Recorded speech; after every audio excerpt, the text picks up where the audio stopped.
Growing up, I always knew I wasn't the favorite. My older brother, Alex, was the golden child. Charming, ambitious, at least, that's what our parents believed, and always excused for his mistakes. He got average grades but was praised like he was a genius. He played one season of football and my parents acted like he was destined for the NFL. Even when he messed up, there was always an excuse. He's just stressed. The teacher was unfair. The boss didn't like him. Meanwhile, I was held to a completely different standard. If I came home with a B on a test, I was lazy. If I lost a part-time job, I was irresponsible. If I didn't agree with my parents, I was disrespectful. The double standard wasn't just frustrating, it was exhausting. No matter how hard I tried, I could never measure up to Alex. At some point, I stopped trying. I focused on myself, worked hard, saved money, and planned for a future where I didn't need my family's validation.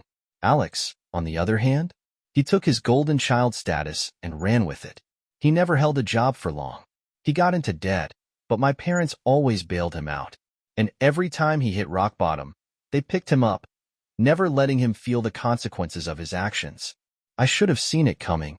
I should have known that one day, they'd expect me to be the one to fix his mess. But nothing could have prepared me for what they did next. It all started with a family dinner. My parents invited me over, and I noticed immediately that something felt off. My mom was quieter than usual. My dad kept clearing his throat like he was preparing for something. Alex, meanwhile, just sat there, barely making eye contact. Then, they dropped the bomb. "Your brother is in trouble," my mother sighed. "He needs your help." That's when they told me. Alex had racked up $40,000 in debt. Gambling, reckless spending, and failed business ventures had left him drowning. He had taken out loans he couldn't pay back, borrowed money from friends, and was now facing serious consequences. And instead of making him own up to his mistakes, my parents decided I should be the one to fix it. "You've always been good with money," my mom said, forcing a smile. "Maybe you could just loan him some?" I blinked. Was this a joke? Loan him some? I repeated. "You mean, just give him money?" My father nodded like it was obvious. "Your family. Family helps each other." I couldn't believe what I was hearing. After years of struggling to prove myself, years of being the less important child, they were suddenly interested in me. Not because they cared, but because I was their backup plan. The ATM of the family. I looked at Alex, expecting him to show some shame, some guilt. Instead, he just stared at his plate, saying nothing. No apology. No promise to pay me back. Nothing. That's when I made my decision. I wasn't going to give him a dime. But I had no idea how far my parents would go to force my hand. This was only the beginning. I sat there, stunned, as my parents stared at me expectantly. $40,000. They really thought I would just hand it over like it was nothing. I let out a small laugh, shaking my head. "Are you serious?" My father's expression darkened. "This isn't a joke." Neither was their request, apparently. My mother leaned forward, her voice softer, trying to guilt me. "Honey, you know Alex has always struggled. He's just had a rough few years, but he's trying." I glanced at my brother. He wasn't trying. He was avoiding eye contact, fidgeting with his napkin like a kid caught in a lie. "What exactly has he been doing to fix this mess?" I asked, my voice sharper than I intended. My mother hesitated. My father jumped in instead. "He's been looking for work." Looking, not actually working. Typical. "And?" I pressed. Silence. I leaned back, arms crossed.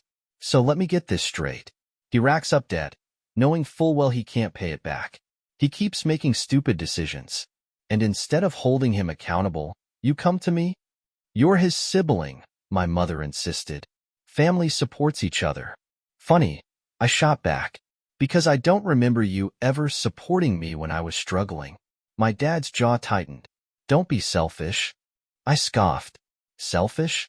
You want me to just hand over tens of thousands of dollars, with no guarantee I'll ever see it again?" My brother finally spoke, his voice defensive. "I'd pay you back." "With what money?" I snapped. "You don't have a job. You don't have savings. Hell, you don't even have a plan." His face flushed. "You think you're better than me?" I leaned forward. No, but I think I make better choices. The tension in the room was suffocating. My mother reached across the table, grabbing my hand. Please, if we don't fix this, he could lose everything. That's when it clicked. They weren't just asking me for help. They were demanding it, because they had already enabled him for so long that they were now entangled in his mess. What aren't you telling me? I asked, narrowing my eyes. My father's lips pressed into a thin line. My mother looked away. Alex sighed dramatically. The loan he took, it wasn't just from a bank. My stomach dropped. Who was it from? Another long pause. Then my father muttered, people you don't say no to. My breath hitched. Loan sharks. I clenched my jaw. That's not my problem. My mother gasped like I had just slapped her. How can you say that? Easily. Because it wasn't my problem. I stood up, grabbing my coat. I'm not giving him a cent. That's when my father's voice turned ice cold. Then maybe we'll have to look somewhere else. I froze. Something about the way he said it didn't sit right. I turned back. What does that mean? My mother looked guilty. My father wouldn't meet my gaze. And then Alex, looking a little too smug for someone who was supposedly desperate, said, they already did. A chill ran down my spine. I pulled out my phone, quickly logging into my banking app. My heart stopped. My savings account had been accessed. Thousands of dollars were already missing. I looked up, feeling sick. What the hell did you do? My father exhaled through his nose. We were going to tell you. My hands trembled. Tell me? Tell me that you stole from me? My mother reached for me again. We didn't steal. We just borrowed. I yanked my hand away. That's not borrowing. That's theft. Alex shrugged. Look, you'll be fine. You make good money, right? That was it. That was the moment something inside me snapped. I wasn't just dealing with a spoiled, irresponsible brother. I was dealing with a family that had never respected me at all. And I wasn't going to take it. They wanted a fight. They were about to get one.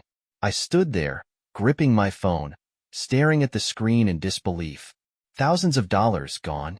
My parents and Alex sat across from me, not looking guilty enough for what they had done.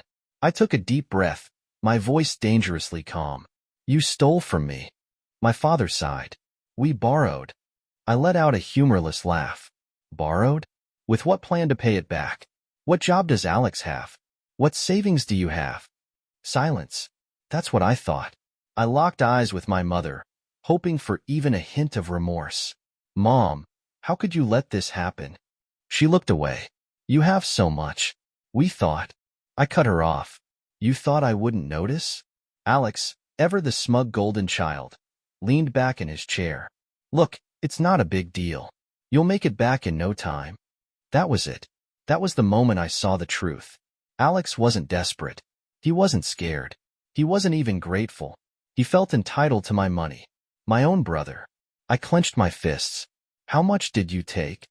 My father's jaw tightened. Enough to cover the immediate threat. I pulled up my account history, scrolling.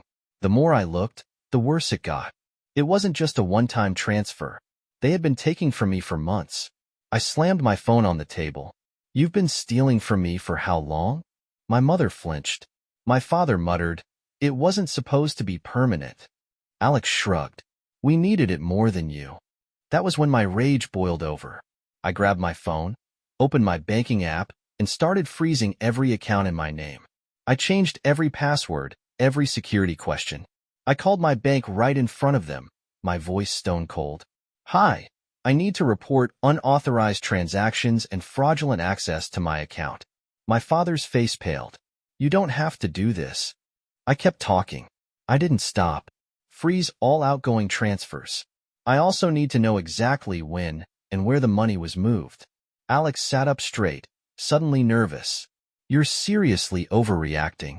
I glared at him. Overreacting? You stole from me. That's a crime. My mother finally lost it. We are your family, she shrieked. How can you do this to us? I stood up, my chair scraping loudly. How could you do this to me? I turned to my father. How did you even get into my account? His lips pressed into a thin line. He didn't answer. Alex smirked again. That's when it hit me. My parents hadn't done this alone. I looked straight at Alex. You had access to my accounts, didn't you? A slow, lazy smile stretched across his face. You should really pick better passwords. I saw red. You hacked into my accounts. He didn't even deny it. It's not hacking if you know the answers. That was it. I turned back to my phone. I called the police. My mother gasped.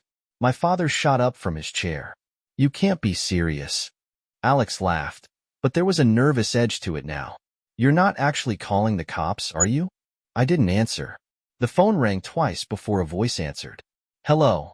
I'd like to report identity theft and financial fraud. Chaos erupted in the room. My mother begged. My father yelled, and Alex cursed at me like I was the villain. But I didn't care. For once in my life, I wasn't the family disappointment. I was the one taking control, and I wasn't going to stop until they paid for what they did. The moment I hung up the phone, the room exploded. My mother burst into tears, gripping my arm like she could shake the decision out of me. You don't understand. We did it for the family. My father, his face red with fury, slammed his fist on the table. You're calling the police on your own blood? Alex, still lounging in his chair like he hadn't just been caught red-handed, rolled his eyes. You're being dramatic. No one's going to jail over a couple of transfers. I turned to him, my jaw clenched. You hacked into my accounts. You stole from me. You think the police are just going to let that slide? For the first time, I saw a flicker of fear in his eyes. Good. I picked up my things, ready to leave. I didn't care about their excuses, their guilt trips, or their outrage. I was done. But as I walked toward the door, my mother suddenly dropped to her knees, sobbing. Please don't do this. We'll give it back, every cent. I turned back, staring at them. Do you even have it to give back? Silence. That's what I thought. You didn't just take my money, I said, my voice sharp and unwavering. You took my trust. And that? You'll never get back. I walked out, but they weren't done with me. The next day, my phone wouldn't stop ringing. Calls, texts, voicemails, all from my parents, all saying the same thing. Drop the charges. At first, I ignored them. But when I got home that night, I found something chilling. My apartment door was unlocked. I stepped inside cautiously, my pulse hammering. Nothing looked out of place, until I walked into my bedroom. Sitting on my bed was a manila envelope. I picked it up and carefully opened it. Inside were printed screenshots of my personal emails, bank transactions, even my texts. At the bottom of the pile was a single, handwritten note. If you don't drop this, we'll make sure you regret it. I felt the blood drain from my face. This wasn't just about money anymore. My own family was trying to scare me into silence, but they had no idea who they were messing with. I pulled out my phone and dialed the investigator who had helped me freeze my accounts. It's worse than I thought, I said, my voice shaking. They're not just trying to get the money back. They're trying to threaten me. A pause. Then his voice came through, steady and certain. Then it's time we go after them for real. I clenched my fist. No more second chances. No more mercy. They wanted a fight? I'd give them one. That night, I barely slept. My mind raced with everything that had happened.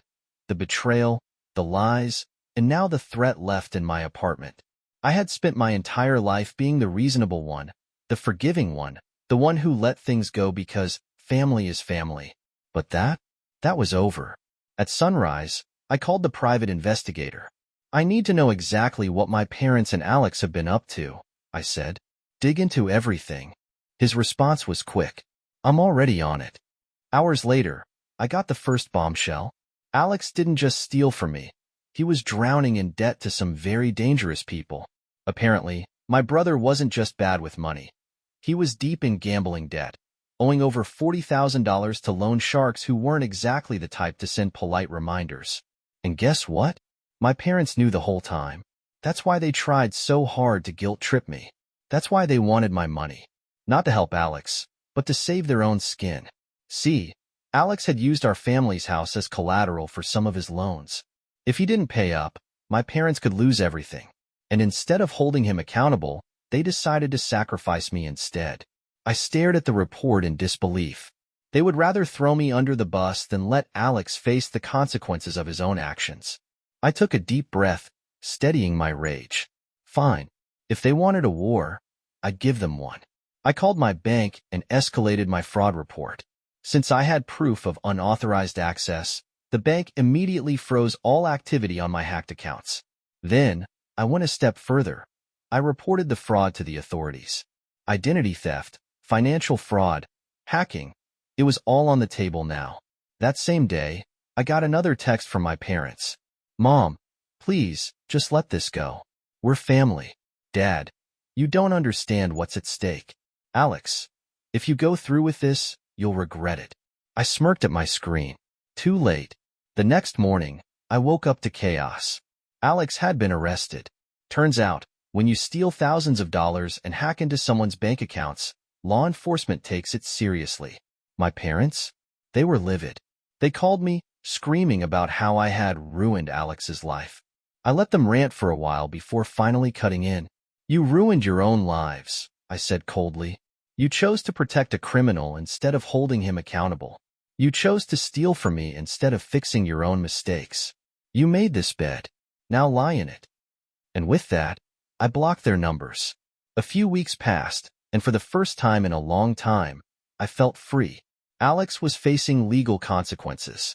My parents had lost their precious golden child. And me? I was finally living for myself. No more guilt. No more manipulation. No more playing the role of the lesser sibling. I wasn't the black sheep. I was the only one who had seen the truth. And I had finally escaped. In the weeks following Alex's arrest, the silence from my parents was deafening. After years of constant guilt-tripping, emotional manipulation, and gaslighting, they had finally given up trying to control me. At first, I thought it would feel lonely. Instead, it felt like I could breathe for the first time in my life. But just because they weren't contacting me didn't mean they weren't trying to fix things in their own twisted way. One afternoon, I received a call from an unknown number. Against my better judgment, I answered. Hey, it's Mom. I rolled my eyes. What do you want? She sighed dramatically. Listen, honey. Your brother is in real trouble. The charges are serious. He could go to prison. I stayed silent. We can't let that happen. He's your brother, and you know he's not a bad person. He just made a mistake. Can't you talk to the police? Drop the charges? I let out a bitter laugh. Are you seriously asking me to let a criminal walk free just because he's family? She huffed. You don't understand. No, you don't understand, I snapped, finally letting years of anger boil over. Alex didn't make a mistake. He made a choice. Over and over again. And every single time, you enabled him. You covered for him. You let him believe he could get away with anything. And now you want me to bail him out? Again? She was silent. I continued, my voice ice cold. I spent my entire life being treated like I was less than him. Like I didn't matter. But guess what? I do. And for the first time, I'm putting myself first. She tried one last time. We're your parents. We love you. I hung up. I knew it wouldn't be the last time they tried to reach me, but I also knew that I was finally strong enough to walk away. Weeks passed. Alex remained in jail, facing charges of fraud, identity theft, and financial crimes. My parents drained their savings trying to hire the best lawyer they could afford, but the evidence against him was overwhelming. Eventually, he was sentenced to prison. I didn't attend the trial. Instead, I took a long overdue vacation. Somewhere warm, somewhere peaceful, somewhere far away from all the toxicity I had finally escaped. And as I sat on a beach, watching the waves crash against the shore, I felt something I had never truly felt before. Freedom. I had one.